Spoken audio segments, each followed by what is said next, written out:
Welcome everyone, and thank you for taking time out of your busy day to join us for today's Parental Allowances and Benefits webinar. My name is Shelley Melanson, and I am the team lead for the Mobilization and Recruitment Department. And over the last year, the mobilization team has been actively engaged in PIP's bargaining campaign, Do Better. And one of the primary goals of this campaign was to expand parental leave benefits. And thanks to the incredible support of members like yourselves, we were able to secure some pretty significant gains and establish new provisions that we'll be discussing today. I'm joined today by Cara Ryan, our PIPS negotiator. Cara has been spearheading negotiations for the implementation of our new parental leave provisions. Welcome, Cara. Hi, everyone. I'm very excited to be here today and looking very much forward to our discussion. So before we get started, I just wanted to go through some of the technical details of the webinar platform to ensure that everyone can actively participate in today's session. I wanted to begin by letting you know that we're going to be recording today's training and that it will be available on our website later so folks can access it and see it. We'll also be uploading a copy of the deck that we'll be taking you through, the slide deck today, onto the website. So if you want to go back and look at it, it'll be available on PIPS Online. Now, you've probably already realized that we've taken the liberty of providing audio both through the telephone and through the Zoom media to reduce some of the background noise and to ensure the quality of the audio for your fellow participants. We've muted all participant lines. Now, we will be opening up these lines during the question and answer section of this presentation, but in the meantime, if you'd like to ask a question or make a comment, you can do so by using the chat function. The chat function can be accessed at the bottom of your screen. If you're not able to see it right now in the window, just move your mouse around and it will appear.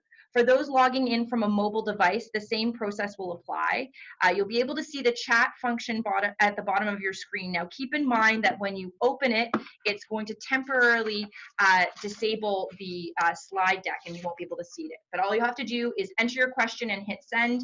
And my lovely colleague, Catherine Gagnon, is here standing by, ready and waiting to provide lots of information and answer some of those questions. So we'll be monitoring that chat box throughout the session if you do have questions.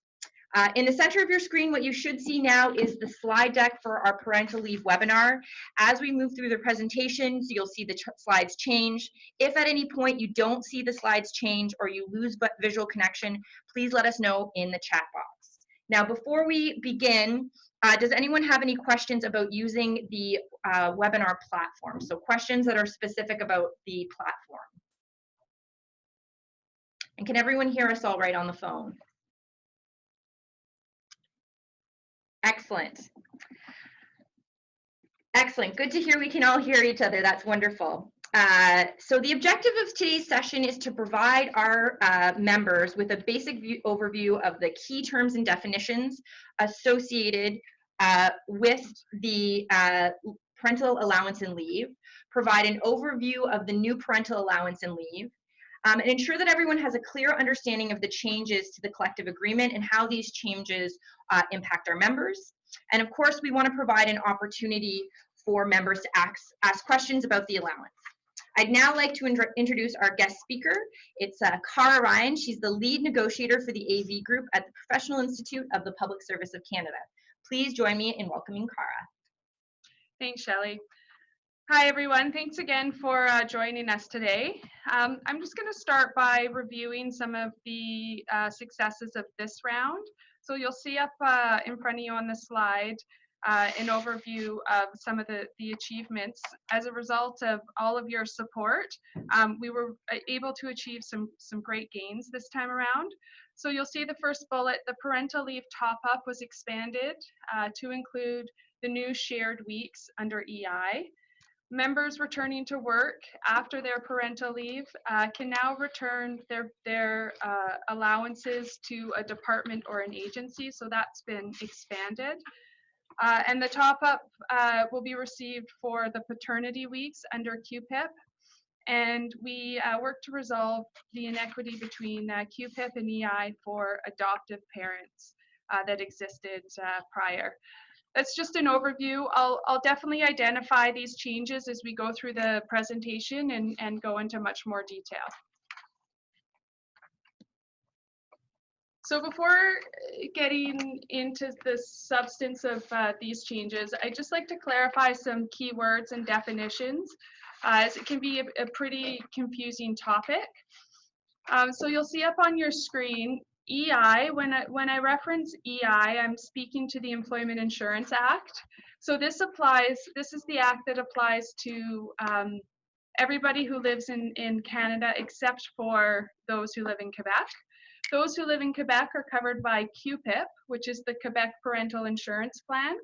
And this, the regime that you fall on, this depends on where you live, not where you work. So that's important, an important distinction to note.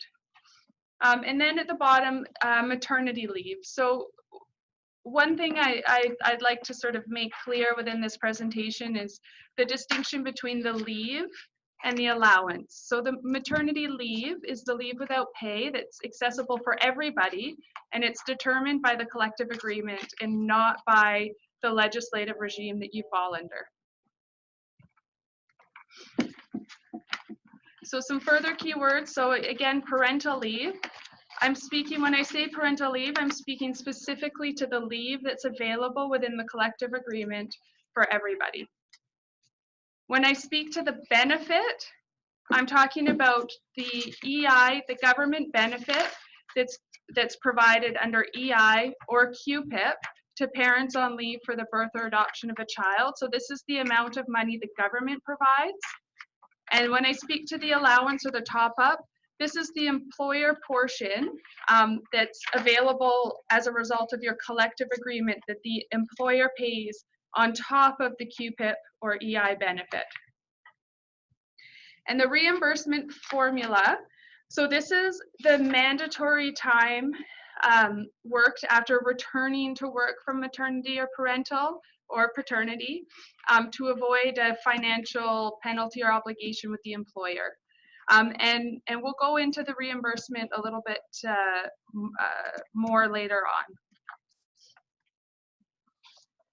Another important thing to note is that these new provisions are available in the agreements that are listed in front of you. The most important thing to notice with this list is it doesn't include CFIA or CS. So their leave provisions and their allowance provisions are still the provisions, the previous or the old provisions. So those would be the ones that anyone in CFIA or CS would look to, but everybody else will fall under the new provisions that we've negotiated this round. The other thing just to note is some of the agencies, the language is composed a little bit differently, but in substance, it's all the same.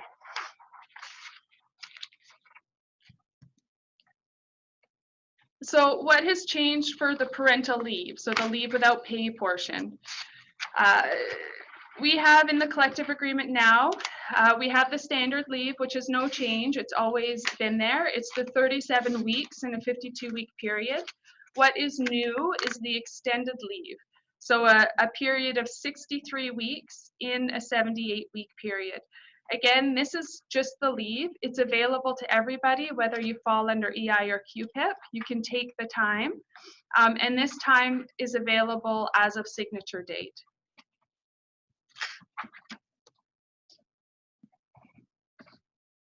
So we wanted to give folks an opportunity to give us a little bit of insight as to why they were joining today's training to help sort of tailor some of the information that we give. So if you could give us just a quick description in the chat box now of why it is that you decided to join today's training, that would be super helpful. And also just to reiterate that my colleague Catherine Gagnon is doing a great job of monitoring the chat box. So if you do have questions, so I'm seeing some really specific questions coming in, but I think that we'll be able to get to during the Q&A. But I see a lot of people saying that they're going to be taking leave soon. They want to know if they're eligible. A lot of folks who are going to be planning for the new year to be on parental leave. Very exciting, congratulations. I see a couple people talking about to have the birth of their first child. So congratulations to you, but really great to get a sense of who's on the session today. And I will note, we'll go through the scenarios and hopefully that answers the majority of questions. If you have a really particular circumstance that you want addressed, and it can get very, very kind of unique to each individual, we may not be able to, we won't be able to get to those today, but I would encourage you guys to email. But we'll do our best to answer generally how the new regime applies. And just to reiterate, we'll be providing contact information for who you can reach out to ask more specific questions later on in the session. All right, so moving forward, just to provide a little information on the process. So how to apply. So there's two parts here. So applying for the leave. So the first bullet you see on your slide in front of you, it speaks to notifying your manager 4 weeks before the expected leave date. This is just to give them notice that you will be away. So this is just about the leave.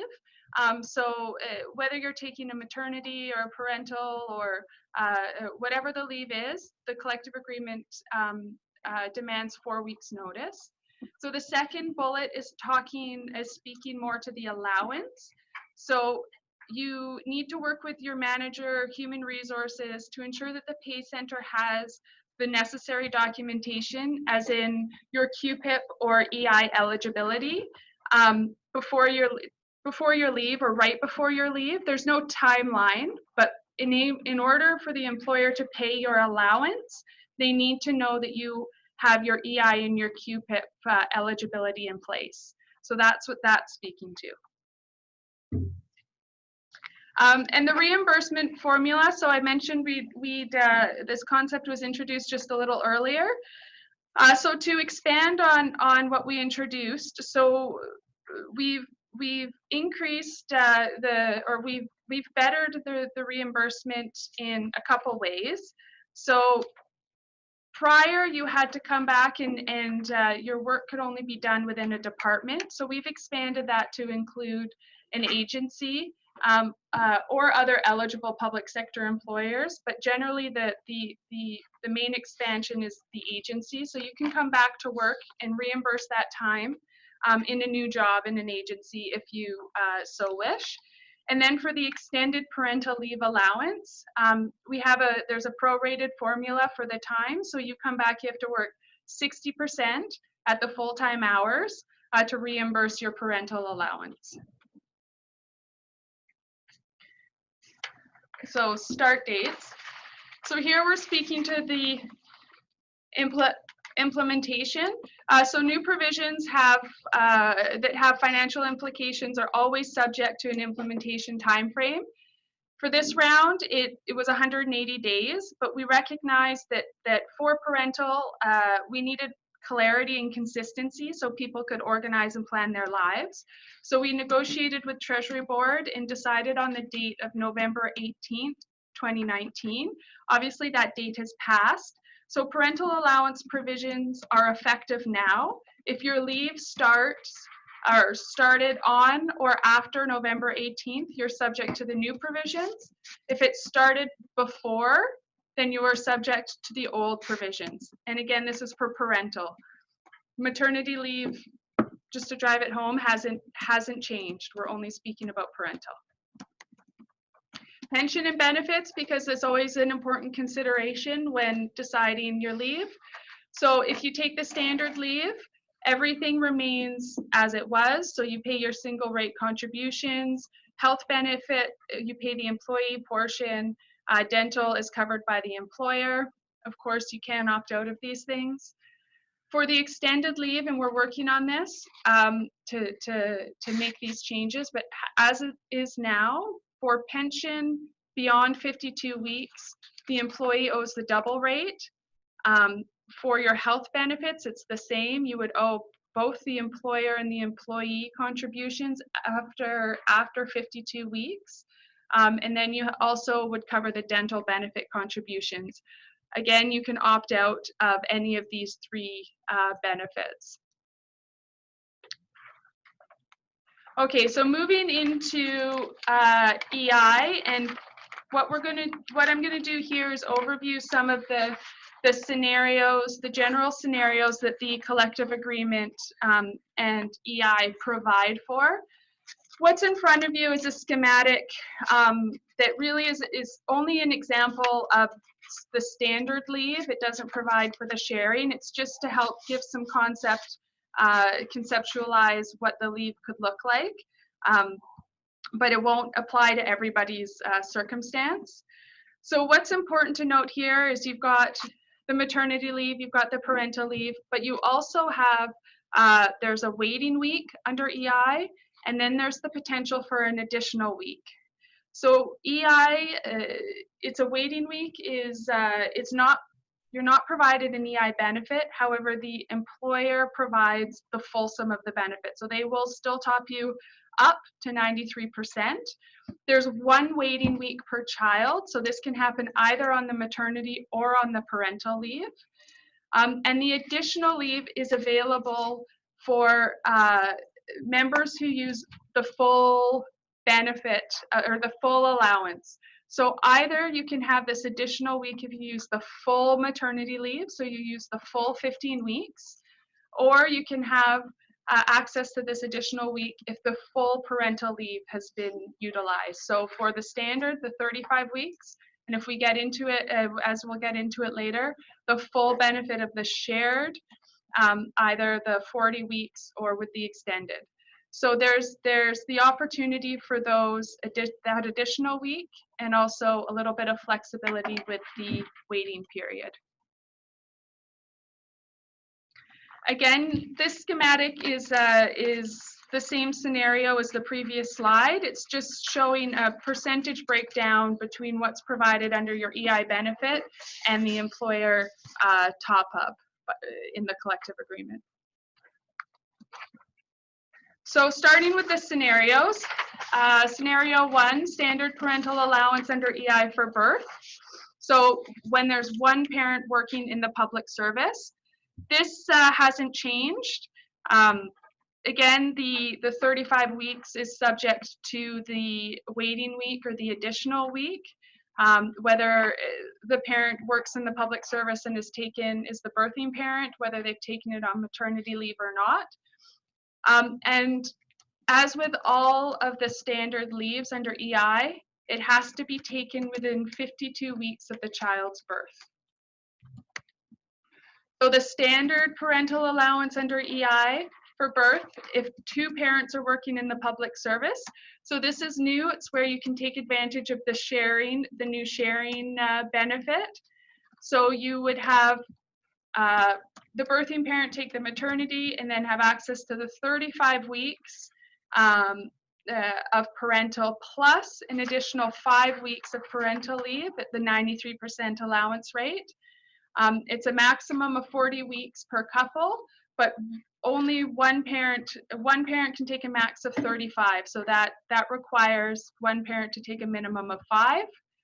This is subject to a 52-week limit from the child's birth as well. So what this may result in is some overlap, because there is the potential of more allowance weeks than there are calendar weeks from the child's birth.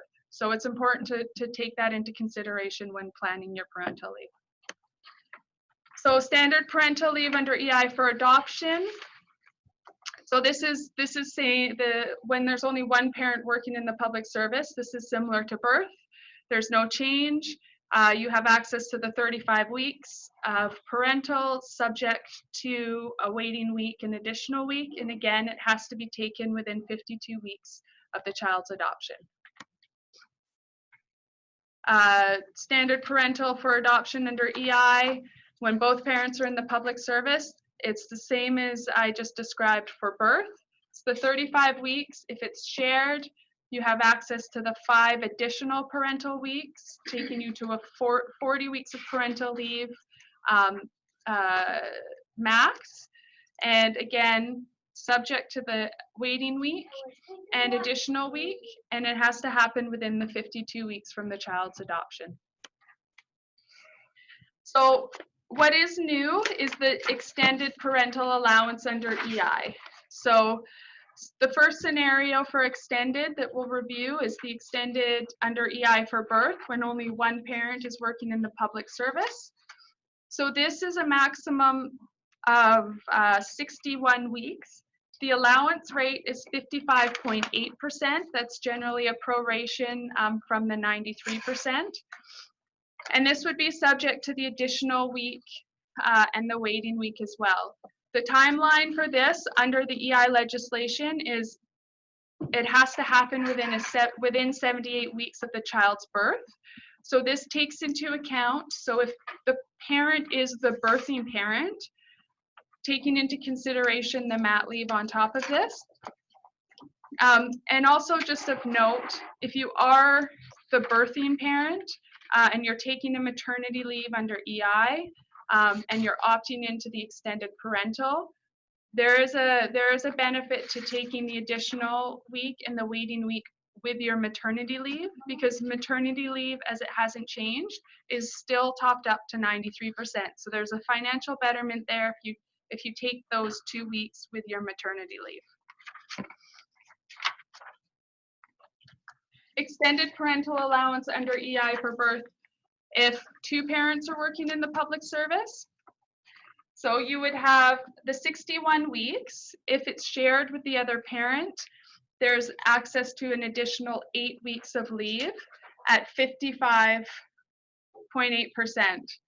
allowance. Again, this is to a maximum of 69 weeks of leave per couple, but only one parent can take a max of 61 and the other a minimum of 8. And this is subject to being taken within 78 weeks of the child's birth. Extended for adoption with one parent working in the public service. This is the same as birth under EI. There isn't a significant difference to note. Extended parental allowance under EI for adoption when their 2 parents are in the public service. Again, there's no distinction for birth or adoption under EI. This would operate in the same way I just described for birth. So we're going to move into questions. If you do have a question and you want to raise it, you can click on the raise your hand icon. It should be in the chat next to the chat function at the bottom of your screen. Please keep in mind we don't have a ton of time for questions. We're going to do our best, but Catherine has put in the chat box the Ask Us link, so you can ask questions there. I did notice in the chat box that folks were asking for clarification about when the new leave date starts and which unions this applies to. So we can talk to you about our membership, but it is fair to say that PSAC hasn't yet signed a deal, and so therefore these provisions don't yet apply to them. So our first speaker or first question comes to us from Hilkar. Hilkar, I'm going to unmute your line, and you're going to get a pop-up screen asking you to unmute. You will need to click unmute my phone to be able to hear us. Hilkar, are you there? Yeah, can you hear me? Yeah, go ahead. Okay, so I just had a question about the 8 weeks of leave the 2 parents are sharing. So you said that the 8 weeks they're topped up to 55.8%, but that's only if my partner's under a new collective agreement, correct? Because the situation that we're in is my husband is under an old collective agreement, and he was looking at taking the 8 weeks, but now he's being told that he would only likely get the 33% EI for the extended parental benefit and no top up. Yeah. So there is that is correct. There's some balancing between sort of the old collective agreements and the new collective agreements, and those that have the new language and whatnot. So in your circumstance, it sounds like you have a good grasp of it, and that's how it would happen. If you want to shoot me an email, Shelley will provide it at the end. We can, if there's more details to the scenario, we can talk about it offline. So we're going to go on to our next question from Rennert. Rennert, go ahead. Rennert, are you there? You'll have to unmute your line. A pop-up window should appear. I've got RENNERT. Are you there?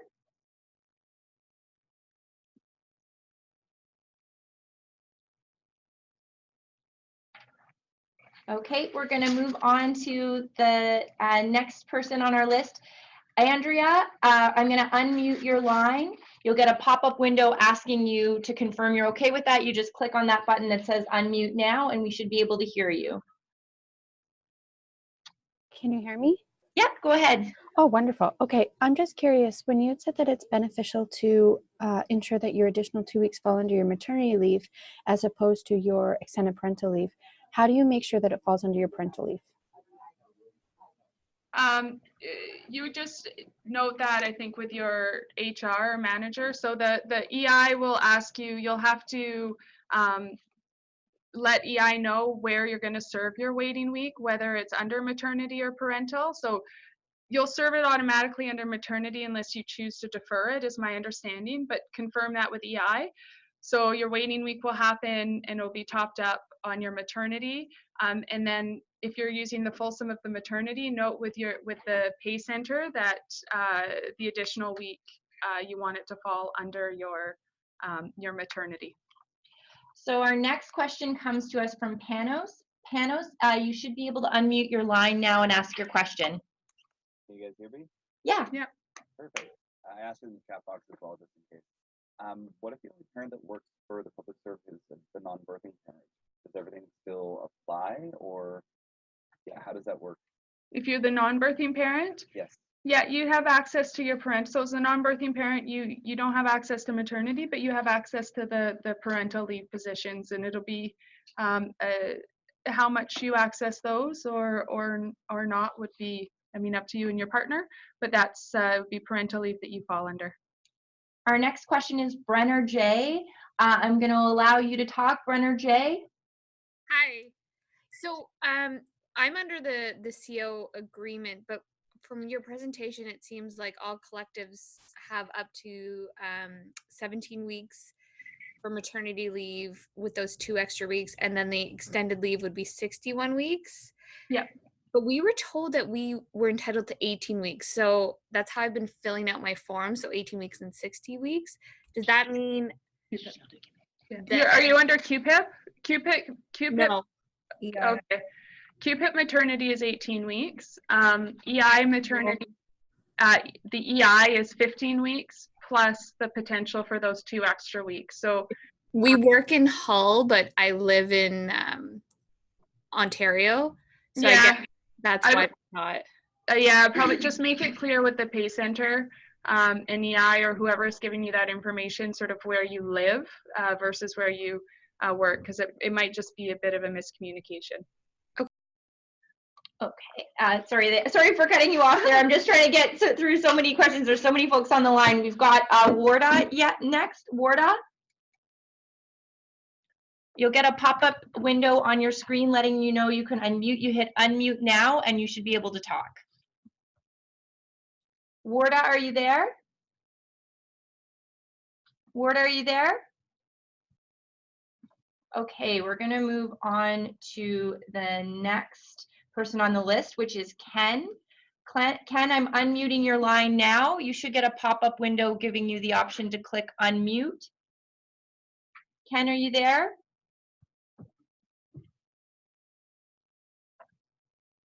Ken, are you there? Hello, can you hear? Yep. Hi, so we're on the line together. Both Ken and I work in the public service. And cute. Sorry. Go ahead. Hello, can you hear us? Yes, we can. So Ken and I are on the phone together. I'm his wife. Both of us work in the public service.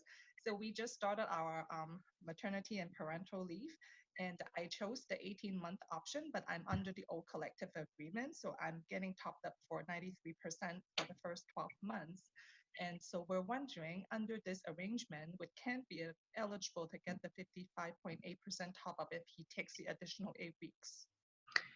So your top up is dependent on EI eligibility. You can't take more than what EI will allow you. So that would be number 1. Number 2, are you on maternity right now? So right now, I'm on maternity. So okay. Under EI, I'm eligible to take the 61 weeks parental. Yeah. And Ken can take the 8 weeks additional. Yeah, so your parental leave will actually start after the it will start after implementation. So if you're on maternity now, it's the start date of your parental leave. So you guys will fall under the new language that we've just described. And then within that, if you've elected the extended, you guys will be able to take the 69 weeks total. But it'll be at the 55.8%. Okay, so despite the fact that I'm getting top up at 93% for the first 12 months, Yeah, because I'm under the agreement, maternity is always is going to be 93%. We haven't changed maternity. Maternity is still 93%. and when I enter into parental, it would be the same thing because I'm still under the old collective agreement. So I'm getting. No, it won't be. It'll change because you're starting a new leave. You're starting your parental leave. So it should. I'm not in the same group. I'm in a different group because I'm non-unionized. Oh, okay. You're non-unionized. Okay. Our office gives me the 12 months top up. Okay. 93%. So that's why it's a little different because okay. I'm getting this arrangement, and with EI we're under the extended benefits. I'm just gonna stop the conversation here just so we're not using this line. Can you touch base with me after? Because if you're an excluded employee, it's a bit different. So let's have this conversation offline. You'll have the contact just at the end of the presentation. Just reach out after, okay? So our next question is going to come from Chris Stammers. Chris, you can unmute your line now. Yeah, hi there. Can you guys hear me? Yes, you can. Just a quick question. So my wife doesn't work for the public service. So I was under the impression under EI, under the new, she can take 35 weeks. And then if I were to take just 5 weeks, would my employer top me up for just the 5 weeks? Yes. Okay. Sorry. Yeah, you would. Sorry, we're going to go on. We're going to take one more question. We've got C. Cooper. C. Cooper, go ahead. Hi, good morning. Can you hear me? Yep. Yes, we can. Hi there. Specifically for fathers taking parental leave, if my wife takes 18-month extended leave and is with another organization, does that mean that the top-up I receive is 55% for the amount of weeks I take off? If she's taking the full amount, so she's receiving the EI benefit through and through, the only EI you'll receive is for those 8 weeks. And yes, you'd get top up for those 8 weeks. But if she's planning to use the full 61 weeks of the extended, then yeah, you just have the 8 weeks available. So we're going to pause the chat now, or the Q&A on EI. We're going to move on to a discussion on QPIP.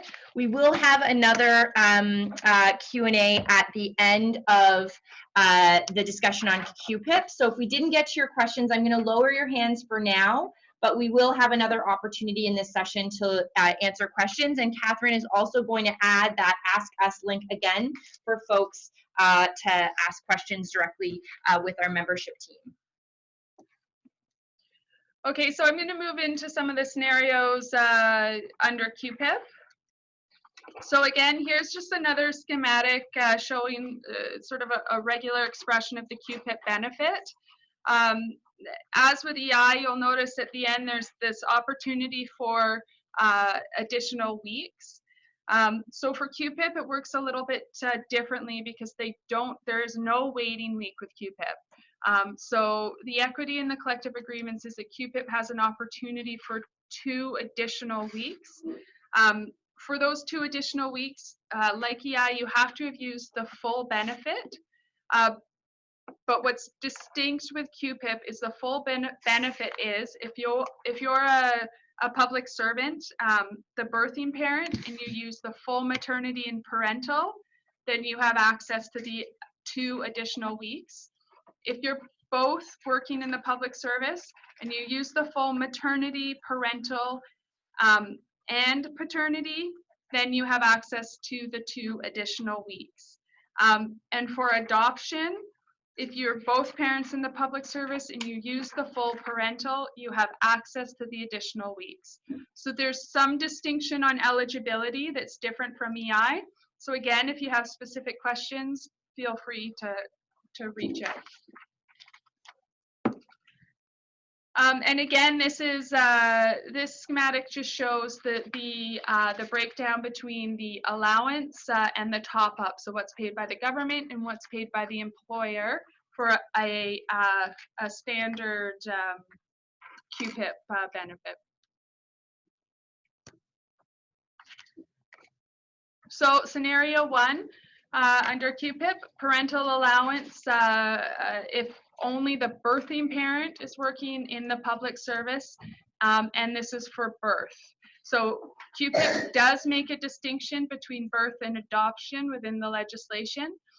So if you are the birthing parent, you have access to up to 32 weeks at the 93% allowance. But you are also, as a birthing parent, have the 18 weeks of maternity. And if you are taking both of those, you would be eligible then to have the additional weeks. Parental allowance under QPIP for birth if you're the non-birthing parent working in the public service. So up to the 32 weeks parental allowance at the 93%, which could be shared with the birthing or non-birthing. And then an additional 5 paternity weeks at 93% allowance, which is only available to the non-birthing parent. And again, this must be taken, just like EI, within 52 weeks of the child's birth. Parental allowance under QPIP for birth if both parents are in the public service. So again, assuming the birthing parent is taking the maternity leave, and then the birthing and non-birthing parent are taking or sharing the 32 weeks parental, and then the 5 weeks paternity is being taken by the non-birthing parent, then there would be access to those 2 additional weeks at 93%. Again, this is a scenario which there's more allowance weeks than are available within a 52-week period, so there would have to be some overlap. Parental allowance under QPIP for adoption. So under QPIP, a single parent has up to 37 weeks of parental benefit for the adoption of a child. So if you're one parent in the public service, this would be, there's no change here, this would be the benefit of, would be 37 weeks at 93%, again within 52 weeks of the child's adoption. Parental allowance under QPIP for adoption if both parents are in the public service. So this is new, and this speaks to some of the inequity we were trying to mitigate this round. So 37 weeks at a 93% top up, shared between both parents, attracts the benefit of those 2 additional weeks at the 93% top up. So that would bring the family to 39 weeks. Which is close to EI, which EI is at 40 weeks in this scenario. So we've tried to bring those benefits closer together. And for extended, there's no extended benefit under QPIP. As mentioned before, you have access to the leave. However, there's no extended benefit regime under QPIP. For employees. Okay, so we're going to move on to questions for the QPIP first. If you'd like to ask a question, you're going to hit the raise your hand icon. Kind of looks like a little waving hand. If there are no questions on QPIP, we will of course be happy to answer questions on EI as well. So you can ask a question by clicking on the raise hand icon. It's at the bottom of your screen. And our first question is coming to us from Samantha Klaus. Samantha, bear with me. I'm going to unmute your line. You're going to get a pop-up window in your screen that will allow you to unmute your line so you can ask a question over the phone. Hi there, can you hear me? We can. Perfect. So both me and my husband are in the public service. I'm wondering if you take all of the leave, the maternal, parental, and paternity, those 2 weeks extra at the end, are those available for either parent? 1 second. the additional weeks, either parent can take them. Yeah, either parent can take them, yeah. Yeah, so just in that scenario, just note that it all has to happen within 52 weeks. So there's just more allowance available. So there has to be some overlap where you're both off. So our next question comes to us from Andrew's MA. Andrew, I'm going to allow you to talk. You're going to get a pop-up on your screen letting you know you have to unmute now. Yeah, hi, can you hear me? It's actually Mary. Andrew's name. I just wanted to know, the two-parent with the extended, so the 61 weeks plus 8 weeks with an allowance of 55.8, is that equivalent in terms of what you would get under the non-extended, so the 35 weeks plus 5 weeks at 93%? Yeah, it's a basic proration of the standard. Okay, and then the maternity leave would still be at the 93% in the extended scenario. Yeah, the maternity leave is still 93% no matter which option you choose. Okay, thank you. Yep. So our next question is Bluent J. I'm going to allow you to talk. Unmute your line. Hi there. Hello. It's JP. Yes. Sorry for I came late in the presentation. Essentially, my wife works with. She's a teacher with the provincial government. I just wanted to know if she's on maternity and claiming EI. Do I have to share my 93% of my 32 weeks with her, or I get the 93% in my first 32 weeks? Your EI benefit is based on the child, so there's only so much benefit per child.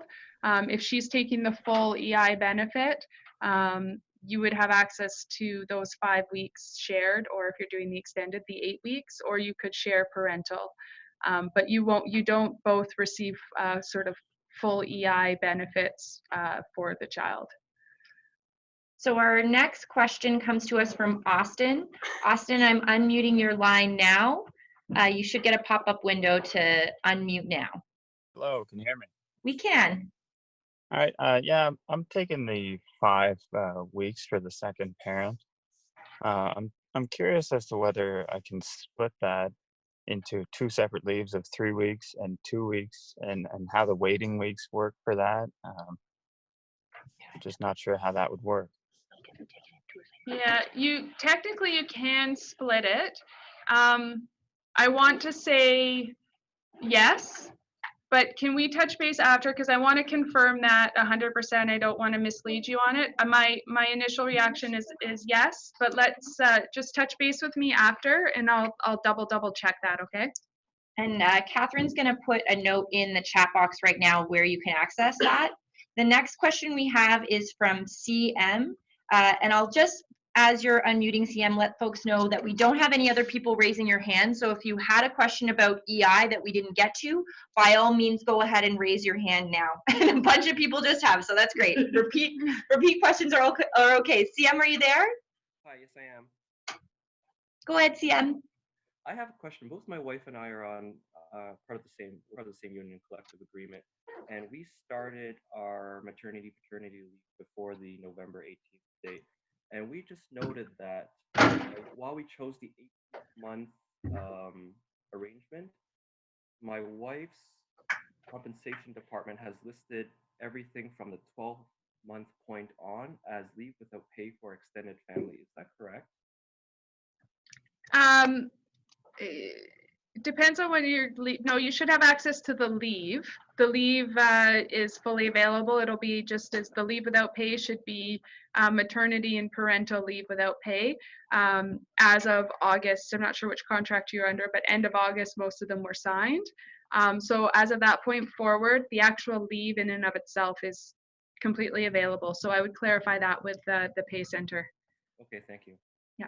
So I'm going to take a question from the chat box, because I see somebody who isn't able to access the phone. They say, as the birthing mother and the only parent in PS using QPIP, if I don't take all the parental leave and let my husband take more than five weeks, am I, oops, that just went up, am I still eligible for the extra 2 weeks? My husband is not in the public service. Let me know if you want me to read that again. No, you wouldn't have access because both parents would have to be in the public service for those extra 2 weeks. Actually, no. If you're not sharing if you take the full maternity and the full parental leave, you would have access as the birthing parent to the 2 additional weeks. Oh, yeah. So only if you don't share. So if your partner just takes the non-birthing paternity leave, then yes. But if you're sharing the parental, then no. So our next question is B. Davis. B. Davis, go ahead. Hi. Hi, can you hear me? We can, yes. Okay. I'm just wondering, my husband is not in the public service, but he does have access to some parental leave top-up. So I was hoping that I would take the extended as far as EI goes, but I myself would only take 1 year. So in that scenario, would I be topped up to only 60% despite only taking a year, or would I be topped up to the 93% despite my EI benefit being lower? You'd just be topped up to the 55.8. So if you elect with EI for the extended, then your allowance will reflect that in your collective agreement, whether you take the full 61 weeks or not. If you're only going to take a year and if he has another benefit through his work, then it's just going to have to be an analysis for your family in that sense. Our next question is Irina I. Irina, go ahead, you can talk now.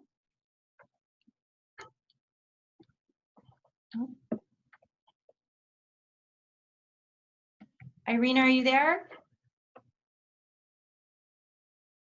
Okay, we're gonna go on to SNOUR. Yeah, hi, can you hear me? We can, yes. Perfect. So my question is just about the 55.8% allowance. I got a little bit of conflicting information, so I was hoping to just see if I could understand it better. If I take the extended leave, do I get 55.8% of my total salary, or because there's an EI payout of 33% up to a maximum value, it could actually work out to less than 55.8%? Does that make sense? Yeah, it's 55.8 of your salary. That's what the collective agreement tops you up to. Okay. So you're right, EI has a max, but then the employer tops up to 55.8% of the salary. Of whatever your total is. So there's no, like, if you make above a certain threshold, then you get less or anything like that? No. Okay, thank you. So we're going to move on to a question from the chat box. I have another person who's not able to access the phone. Is it correct that if you live in Quebec, you would not have access to 61 weeks at 55%, only the 37 weeks at 93%, and the second parent would not be able to access the 8 weeks at 55%, only 5 weeks at 93%? Is that accurate? Yeah, so you would be under the QPIP benefit. You have access to the time, but you don't have access to the EI legislation, so you wouldn't receive the EI benefits. So our next question comes, oh, I don't know why, Miriam, I'm not able to allow you to talk. Miriam, if you could write your question in the chat box, there's some issue with the functionality that won't allow me to allow you to ask a question. So Miriam, if you can type your question in the chat box, I can take it there. I have another question from the chat box. Can any exceptions be made regarding whether you fall under the new provisions or old? No, there's no exceptions. It's either November 8 on or after November 18th or before. And one more, what exactly has the change to the QPIP side? The QPIP side, the change has been the extension of being able to have the parental leave allowance. Apologies, my children are in here right now making a ruckus.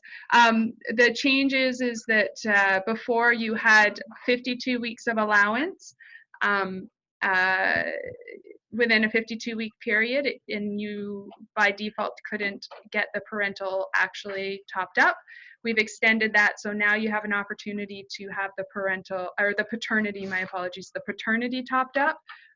The only catch is that it would have to overlap somewhere within those 52 weeks.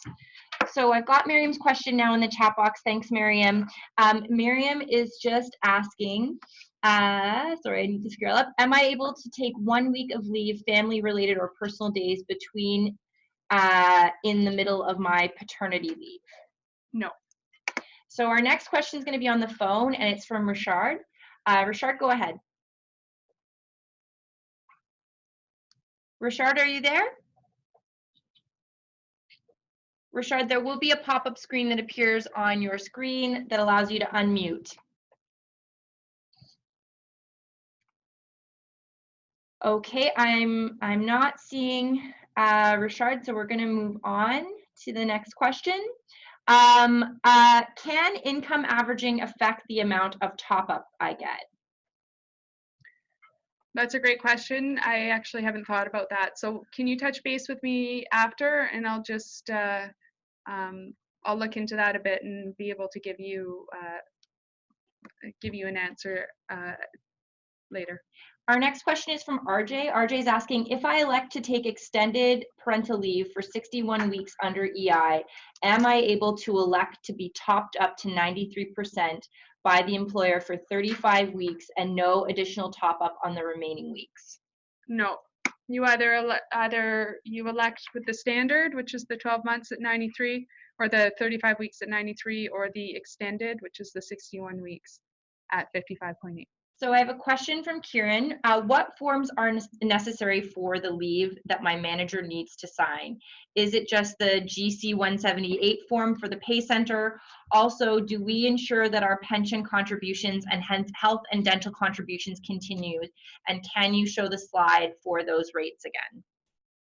I'm not sure what forms you have to fill out with your manager or your pay center. That would be something to clarify with them. On the process side, as we don't have anything to do with that. For the pension, I can go back to the slide. The slide deck will be posted to review, but what's most important to note is that if it's the first 52 weeks is your regular single rate contribution. After 52 weeks, it's a double rate contribution for your pension. For health benefits, it's the same. The first 52 weeks, you just pay your employee contribution. After 52 weeks, you have to pay the employer and employee contributions to maintain the benefit.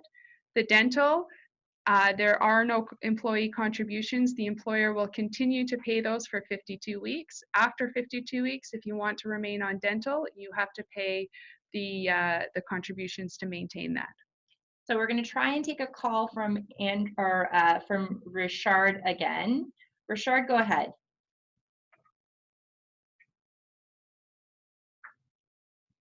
Richard, are you there?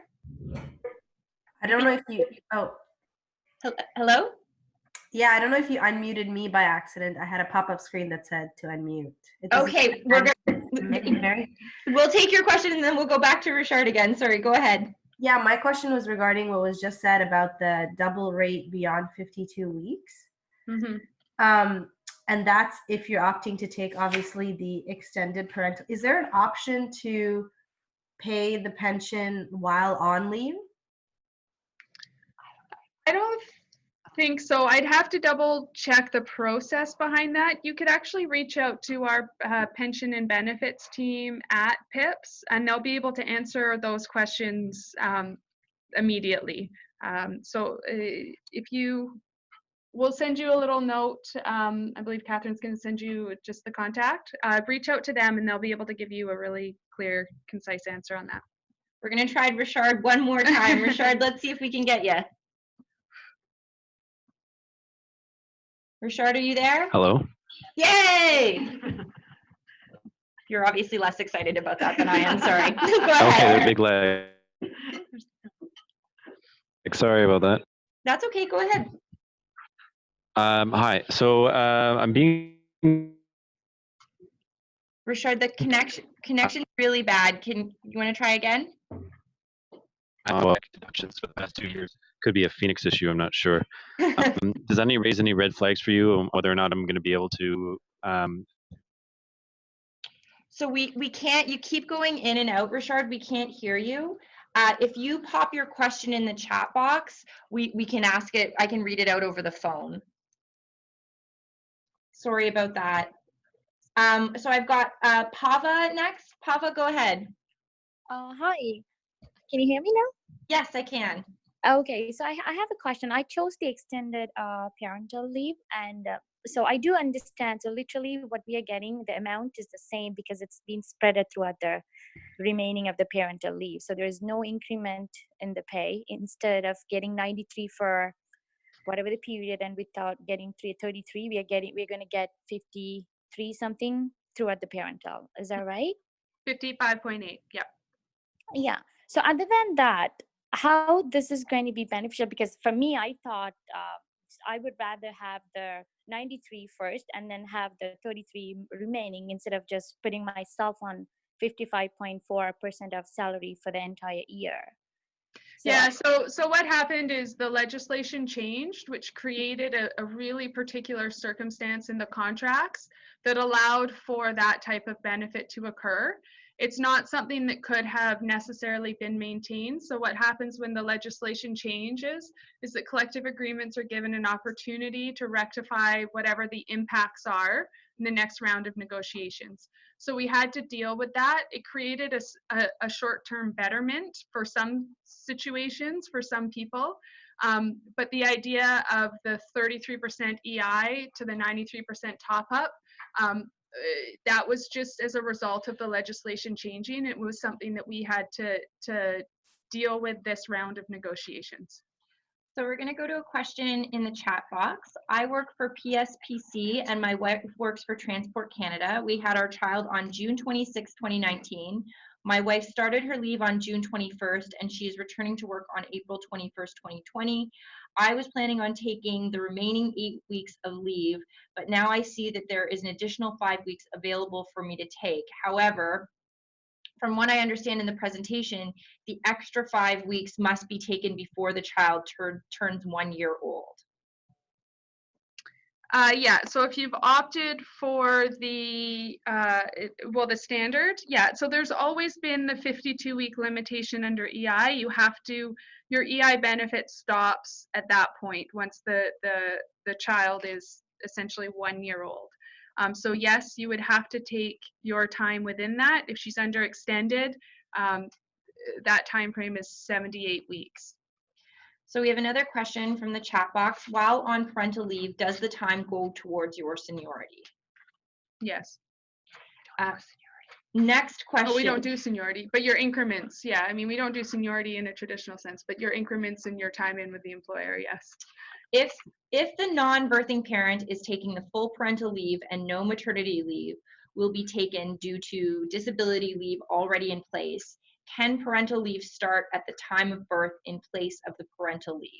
You're gonna have to read that again, sorry. If the non-birthing parent is taking the full parental leave and no maternity leave will be taken due to disability leave already in place, can the parental leave start at the time of birth in place of the parental leave? So I've asked this question to EI a couple times. My understanding is yes, it can. I have had EI tell me the different information at one point, but my understanding is your EI benefit can start at the time when maternity leave would have started, so with the birth of the child. What's important for you is to talk to EI, make sure your EI can start right away. And then if your EI can start right away, you would have access to the top up and the allowance with the collective agreement. So we've got a QPIP question. For QPIP, both parents work in public service. Mother took 18 maternity leave. Father took 5 paternity. 32 weeks parental leave are shared between us. Can we still get extra 2 weeks? Yeah, you're eligible for the extra 2 weeks. You just have to, again, make sure that happens within 52 weeks of the birth of the child. So next question is, my partner and I both work in the NR group. Since under the new collective agreement, the maximum standard parental leave is 40 weeks per couple, for my partner to take 5 weeks of parental, does this mean the additional week and waiting week both must be served with the maternity leave? No, they can be served on the parental. Okay, another question from the chat box. Can you please clarify if the double contributions for pension and health benefits start after 52 weeks of parental leave? And do they start after the first 52 week of maternity and parental leave combined? Yeah, it's 52 weeks of the leave without pay. And yeah, so at the 52-week point, there would be double contributions. So we've got a general question here about benefits. Oh, I'm not sure I understand that. So does the reimbursement period after you return from parental leave mean that you are unable to take other types of leave until the reimbursement period is over? No, it's more speaking to if you leave the employ of the public service. Are the pay increases stages from year to year paused while we are on parental? No. Do we get 1 week of leave with pay for when the baby is born, non-birth parent SP group? Do we get 1 week of leave with pay for when the baby is born, non-birth parent SP group? This is the collective agreement. Not as part of your parental leave unless you choose to split your parental leave in that way. I'm not the negotiator for the SP collective agreement, so I don't know if there is a specific leave in there. Maybe reach out to your steward or the SP bargaining team if just to verify if there's a particular benefit to the SP in that regard. The Ask Us link that Catherine has been putting up, they'll get directed to the right people, so you can use that. According to the EI website, maternity leave maxes out at 15 weeks, but according to your previous slides, those who are taking extended parental leave can take 17 weeks maternity plus 61 weeks parental. Is this correct? I am the birthing parent and my husband will not be taking any time off from his job and does not work for the public service. Yeah, so the 17 weeks, so those 2 weeks are wholly employer paid. So that's the distinction. So yes, you could take the 17 weeks of maternity at 93% and then the 61 weeks at 55.8 for the extended parental. So I'm just going to let folks know that we're going to take another 5 minutes of questions, and then unfortunately we'll have to break, but we do have, again, that Ask Us option.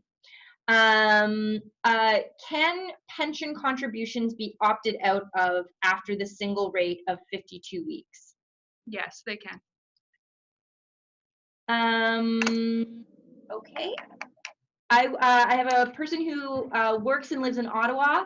My department applies Quebec taxes and deductions from my pay and has for about 2 years.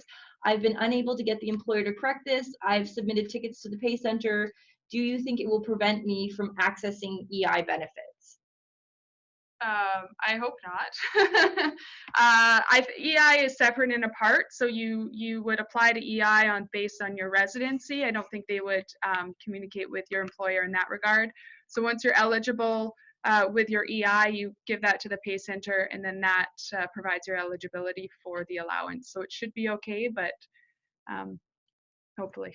So we've got a question about the extended option. Do we have to pay the full 18-month contribution for pension, or can we pay just the 52 weeks of single rate and then opt out for the double rate for the following 6 months? Yeah, so the first 52 weeks are single rate no matter.